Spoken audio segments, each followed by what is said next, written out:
Bonjour, c'est Mère Nanette, avec une histoire très touchante, un conte de Grimm, le petit âne.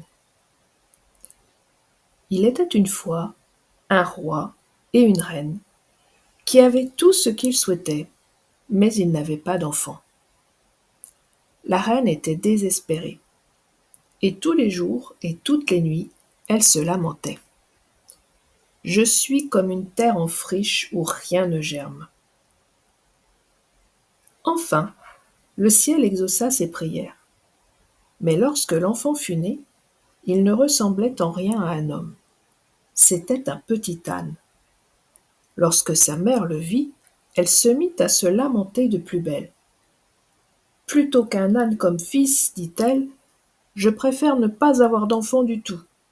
On devrait le jeter à l'eau, pour qu'il se fasse dévorer par les poissons. Mais le roi ne fut pas d'accord, et dit Le bon Dieu nous l'a donné, il sera donc mon fils et mon héritier. Et après ma mort, c'est lui qui s'assiera sur le trône et portera la couronne royale. Ils éduquaient donc le petit âne de leur mieux, et celui-ci grandissait bien. Il se réjouissait de la vie, s'amusait, jouait, mais par-dessus tout, il aimait la musique. Aussi s'en alla-t-il trouver un célèbre musicien et lui demanda « Apprends-moi ton art, que je sache jouer du luth aussi bien que toi. » Pauvre petit, soupira le musicien, vos doigts ne sont pas faits pour jouer du luth, ils sont même trop grands. Je crains que les cordes ne tiennent pas. Mais il pouvait toujours dire tout ce qu'il voulait, le petit âne avait décidé de jouer du luth et ne céda pas. Et il finit par y arriver. Il était si assidu et si appliqué qu'il avait appris à jouer aussi bien que son maître. Un jour, le petit âne se promenait et il arriva jusqu'à un puits. Là, il vit sa tête d'âne se refléter sur la surface de l'eau. Il fut si attristé par ce qu'il venait de voir qu'il s'en alla dans le monde. Il ne prit avec lui que son compagnon fidèle. Ils avaient marché par monts et par vaux lorsqu'ils arrivèrent dans un royaume où régnait un vieux roi. Il n'avait qu'une fille, mais elle était très belle. Nous resterons un peu par ici, décida le petit âne. Il frappa à la porte du château et cria « Un hôte est devant votre porte, ouvrez pour qu'il puisse entrer. » Comme la porte ne s'ouvrait pas, le petit âne s'assit, prit son luth, et avec ses pattes avant, il joua merveilleusement. Le portier, chargé de surveillance, écarquilla les yeux et courut annoncer au roi « Dehors, devant la porte du château, il y a un petit âne, et il joue du luth comme un grand maître. » « Faites-le donc venir, demanda le roi.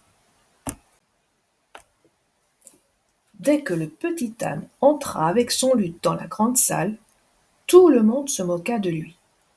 Puis ils lui recommandèrent d'aller en bas, chez les gens de service, de s'y asseoir et d'y manger. Mais le petit âne protesta. « Je ne sors pas d'une vulgaire étable, je descends d'une famille noble. »« Si tu es si noble, lui dirent-ils, va t'asseoir avec les soldats. » « Non, refusa le petit âne, je veux m'asseoir avec le roi. » Le roi rit, et comme il était de bonne humeur, il acquiesça.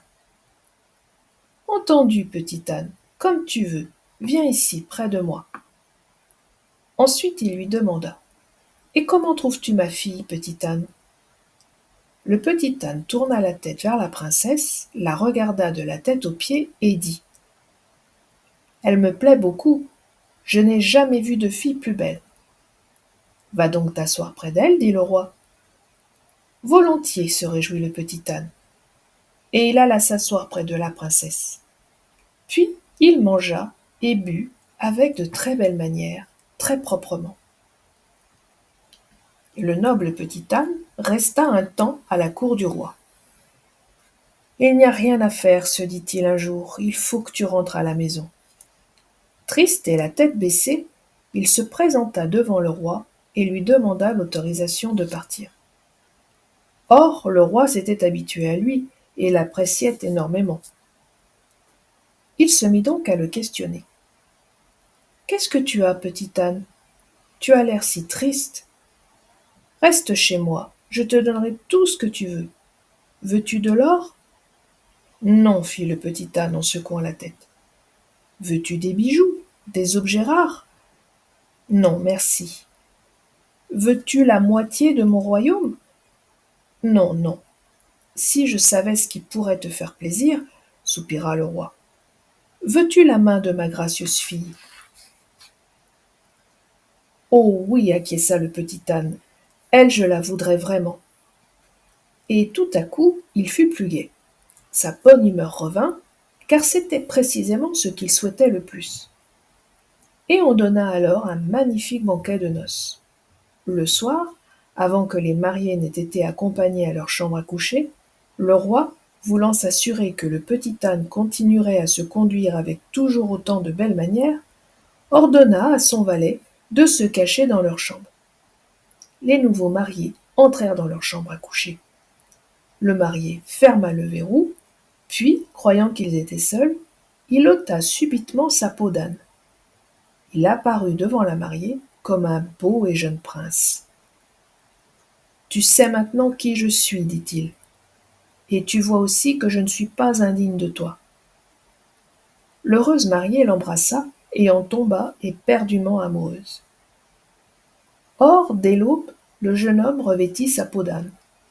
Personne ne pouvait soupçonner ce que la peau cachait, et bientôt le vieux roi arriva.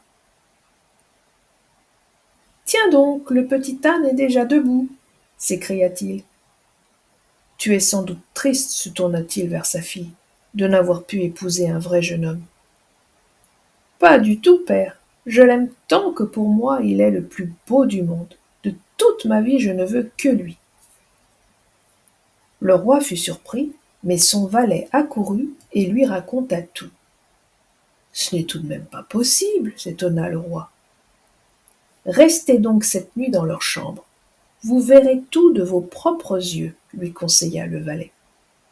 Et j'ai encore une autre idée. Prenez-lui sa peau et jetez-la dans le feu. Il ne lui restera plus qu'à se montrer sous sa véritable apparence. Très bonne idée, dit le roi. Le soir, lorsque les jeunes mariés dormaient, il se glissa comme une ombre dans leur chambre à coucher.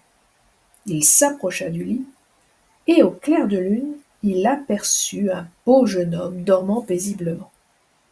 La peau d'âne ôtée était par terre. Le roi l'emporta et fit allumer dehors un grand feu.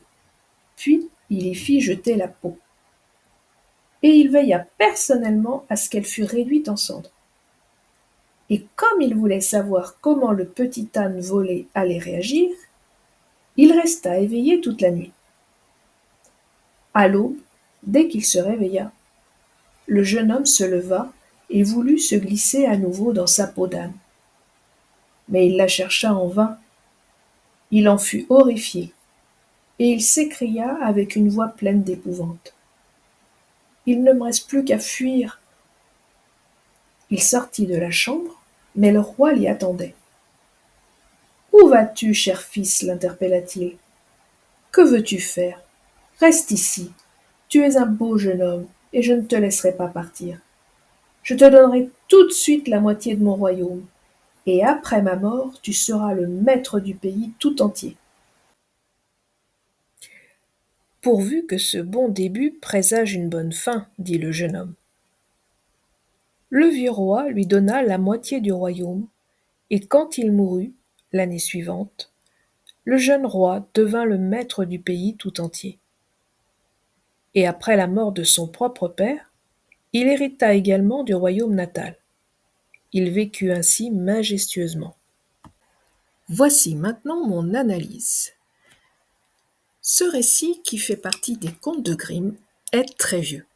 Il remonte peut-être au Moyen Âge. Et pourtant, il s'intéresse à des problématiques très actuelles. Le conte du petit âne souligne l'extrême vulnérabilité de l'enfant au sein de sa famille. Il aborde de nombreuses questions, par exemple l'éducation, l'affiliation, l'identité, les étapes de la vie. Le rôle de l'éducation est très bien illustré dans cette histoire. On y explique ce qui est fondamental, l'amour et le projet éducatif. L'optimisme est une clé importante dans l'éducation. Cela signifie croire en la personne de l'enfant, en son potentiel. C'est également la posture du père biologique du petit âne. En effet, il dit « Il sera mon fils ». Ici, il choisit de l'aimer. Et il ajoute « Après ma mort, c'est lui qui s'assiera sur le trône et portera la couronne royale ». Là, il élabore le projet éducatif de son enfant. Le projet se réalise à la fin du conte. En effet, le petit âne devient roi. Il a accepté, après un long parcours, de quitter sa peau d'enfant pour se muer en adulte qui prend des responsabilités et se réaliser. On serait donc tenté de dire que ce récit s'adresse plus aux parents qu'aux enfants. Je n'aurai qu'un mot de conclusion. Prenons très grand soin de nos enfants. Je vous dis à bientôt.